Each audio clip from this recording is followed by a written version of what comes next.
Hi, my name is Caitlin Hecker, and this is my final assignment for data analysis and assessment AEP 858, Module 17.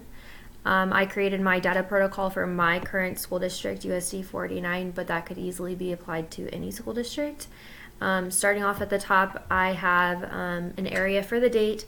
That way you can build off of these, complete the same protocol and from the beginning of the year to the middle of the year to the end of the year using the same assessment to see how gaps have changed and how achievements have grown.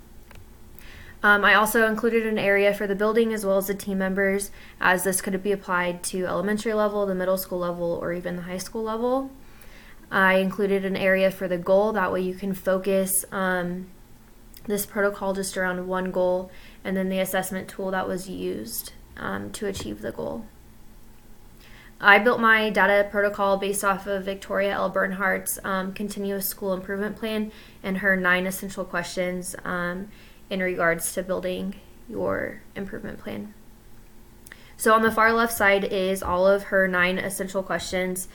The middle column would be an area to record the data that answers the question, and then the far right side is asking the teachers or staff members 2 essential questions. So what do you know, and then what do you need to know in order to improve? So starting off, I have who are we? So teachers and staff would fill in the demographic data in regards to the students, the staff, and the community, and then what do we know, and then what do we need to know in order to improve?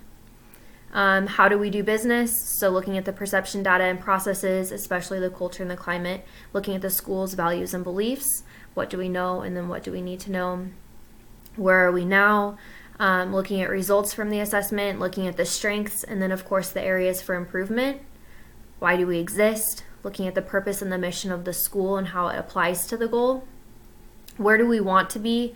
This would be your school and district or even state vision and goals, the objectives and standards. What are the gaps?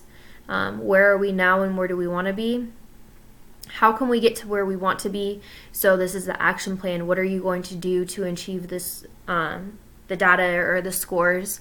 What kind of professional development will assist the teachers in reaching that final goal?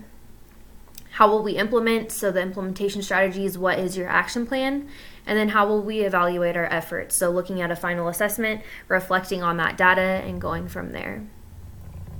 As far as teachers, if this was implemented in my school, how would my teachers react? Right off the bat, I think there would be several teachers who would not be accepting of it, as it's another form for them to fill out. But overall, I feel as though a majority of the teachers would be accepting of this. It would help them get their data on paper. It would help them analyze it, and it would just be another tool for them to look at and decide, where do I go from here? Here is my data. Now what do I do with it? And that's my data protocol.